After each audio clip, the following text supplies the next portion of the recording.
जहां पर श्री राम जी है ना वही अयोध्या है।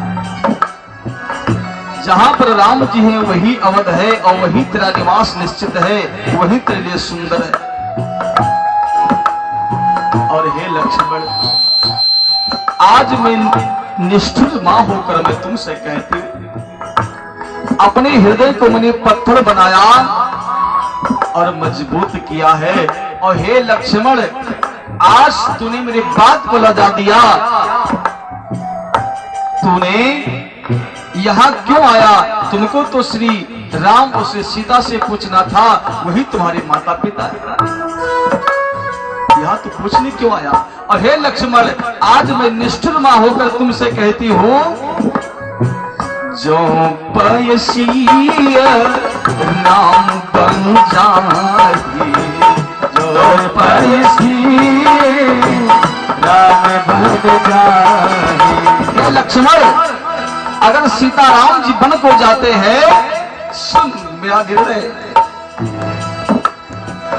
अवध तुम्हार काज का चुना, अवध तुम्हारे काज का चुना।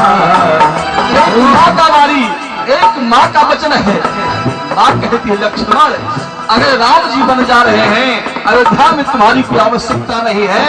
मैं माँ होने के बाद भी तुमसे कहती हूँ, अवध तुम्हारी काज का चुना, अवध तुम्हारे काज का चुना, अवध तुम्हारे, अवध तुम्हारे, अवध तुम्हारे काज का चुना, अवध तुम्हारे।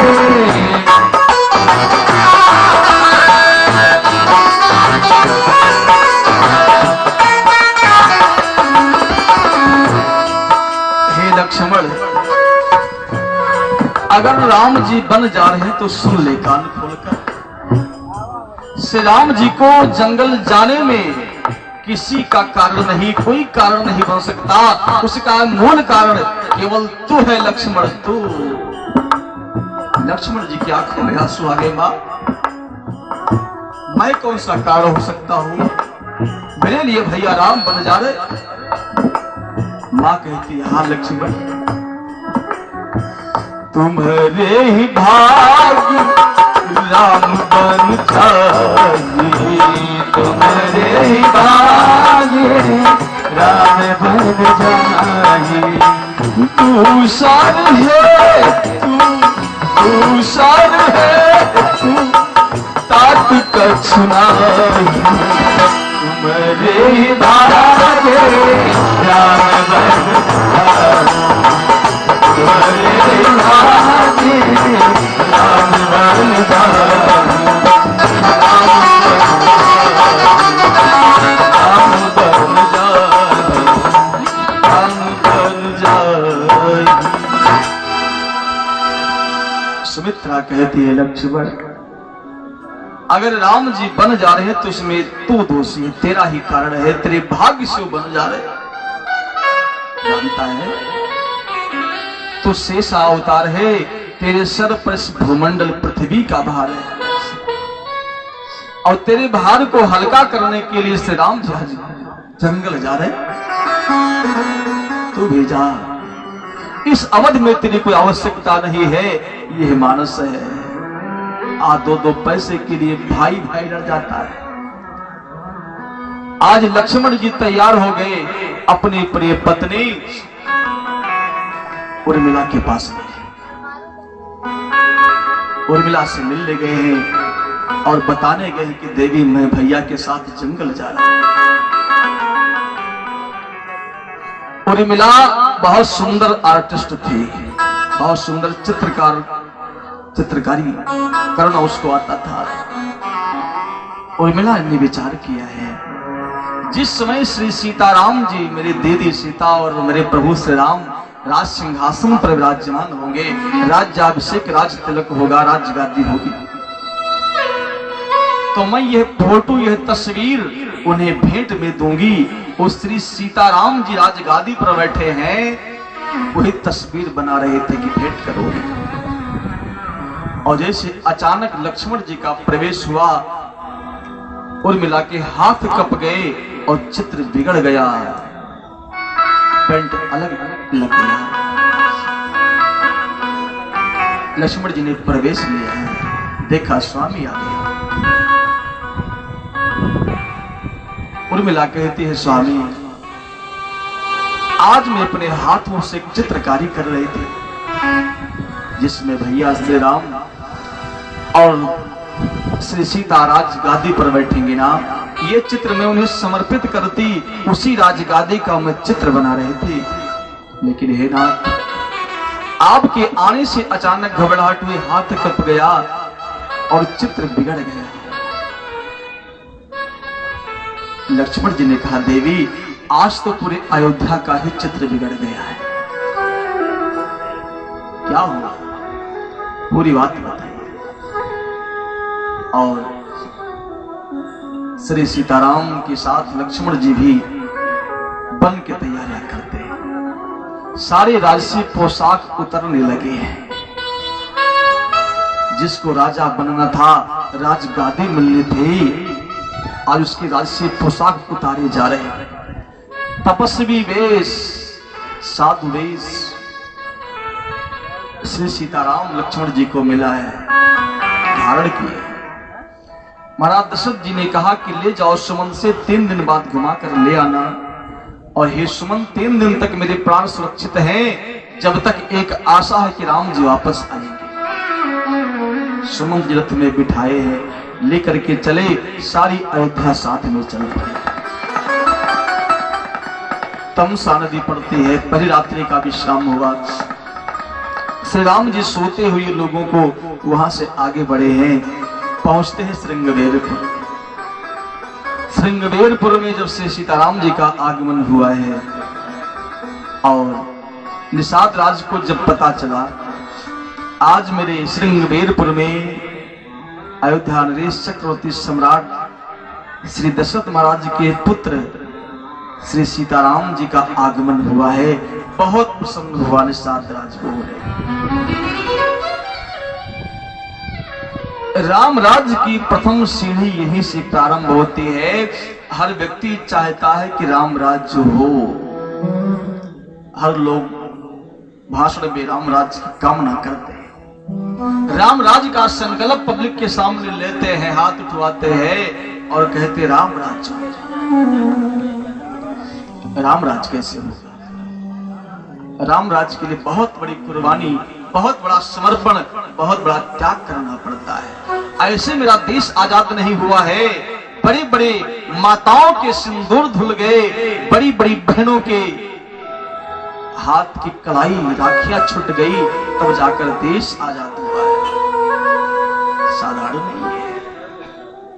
आज भगवान श्रृंगवेरपुर में पहुंचे, निषाद राज गुह आकर के भगवान को प्रणाम किया और कहा, श्री राम आज बड़ी प्रसन्नता है, कम से कम हम जैसे गरीब की कुटिया, हम जैसे गरीब के गांव, हम जैसे गरीब के बीच में आपका आगमन। राम जी, कौन राजा, कौन राजकुमार हम गरीब के पास आता है? हम तो जंगली जंगल में रहने वाले, हम तो। भगवान श्री राम ने छाती से लगाया निषाद राज्य को, यही से प्रारंभ होती राम राज्य की स्थापना, गले से लगाया है। निषाद राज ने कहा, भगवान बस एक रात्रि मेरी कुटिया में। श्री राम जी ने कहा कि नहीं मित्र, 14 वर्ष की रात्रि तक मेरा संकल्प है, मैं किसी ग्राम में, किसी नगर में, किसी घर में नहीं, बल्कि जंगल में मुझे बिताना है। पिताश्री का आदेश मेरे लिए।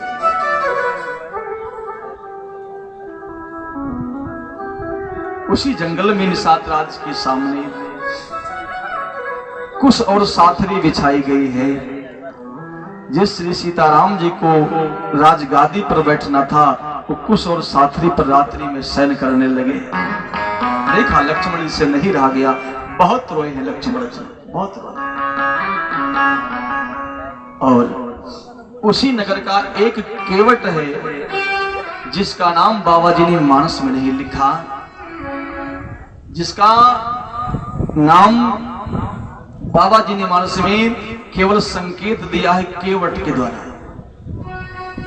उसका नाम मैं लूं, ये मेरी में औकात नहीं है। इतना भगवान का परम भक्त है, केवट से संबोधित किया है। सबसे गरीब केवट उस नगर का है, श्रृंगवेरपुर का, याद रखना, सबसे गरीब। और शायद आप लोग सुने होंगे, मैं कथाओं में बराबर बोलता रहता हूं ना कि जो सबसे गरीब होता है ना, व्यक्ति जितना गरीब होता है ठाकुर जी की उतना ही वो गरीब होता है। वो केवट रोने लगा पत्नी के सामने। पत्नी ने कहा, नाथ क्यों रोते हो? कहा, देवी मैं जानता हूं कि श्री राम अवध से श्रृंगवेरपुर में आए और हे देवी प्रातः काल वो गंगा पार जाएंगे। हे देवी आज इस श्रृंगवेरपुर का अगर कोई गरीब व्यक्ति है तो मैं हूं। सबसे टूटी नौका किसी के पास है तो मेरे पास। अगर मैं बड़ा व्यक्ति होता, मेरे पास सुंदर नौका होती तो श्री सीताराम जी मेरे नाव में बैठ करके गंगा पार करते और मेरा केवट होना धन्य हो जाता, मेरा जीवन पवित्र हो जाता। पत्नी ने कहा, मत रो स्वामी, जो मन से भगवान को याद करता है उसकी मनोकामना अवश्य पूरी होती है। क्यों रोते हो? मेहंदी रंग लाती है सुख जाने के बाद, और भक्ति रंग लाती है आंसू गिराने के बाद। आज केवट रोने लगा, उसके एक एक अश्रु का हिसाब श्री राम जी बैठ कर करने लगे। पत्नी ने समझाया, केवट ने कहा, हाँ देवी तो सच कहती है। आपको बताओ, अगर दुनिया में कोई सबसे बड़ा दुख है ना, जानते हो, तो गरीबी है। संसार में सबसे बड़ा अगर कोई कष्ट है, दुख है, वो केवल गरीबी है। गरीबी जैसा दुख संसार में कुछ है ही नहीं। उस गरीब बाप से पूछो जिसका बेटा पढ़ने में नंबर 1 हो, पढ़ना चाहता हो, लेकिन जिसका बाप अपने बेटे को पढ़ा न पाए, फीस के नाते, खर्चे के नाते, उस बाप के दिल से पूछो गरीबी क्या होती है। इस माँ बाप के छोटे छोटे बच्चे मेला जाने के लिए रोते हो, माता पिता के पास पैसे ना हो कि मेला के लिए बच्चों को भेज दे, उस माता पिता से पूछो गरीबी क्या होती है। गरीबी जैसा दुख संसार में कुछ है। सबसे बड़ा कष्ट है तो वो गरीबी। वो मेरी मैया किसी को गरीबी न दे,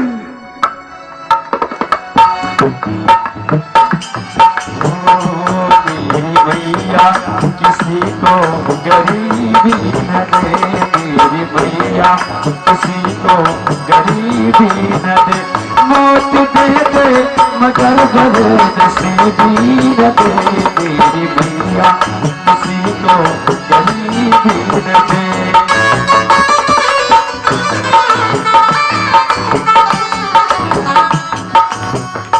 मेरी माता किसी को गरीबी न दे, मेरी माता किसी को गरीबी न दे।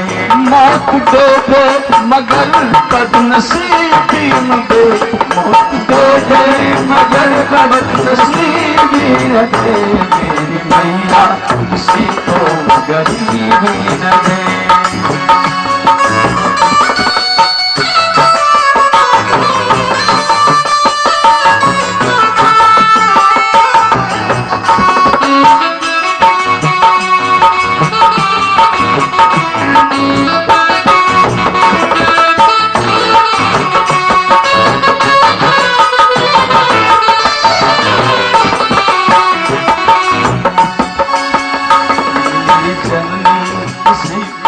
गरीबी दे मेरी जननी, किसी को गरीबी न दे। मौत दे दे मगर बदनसीबी न दे मैया, किसी को गरीबी न दे। मौत दे दे मगर बदनसीबी न दे मैया, किसी को गरीबी न दे मैया, किसी को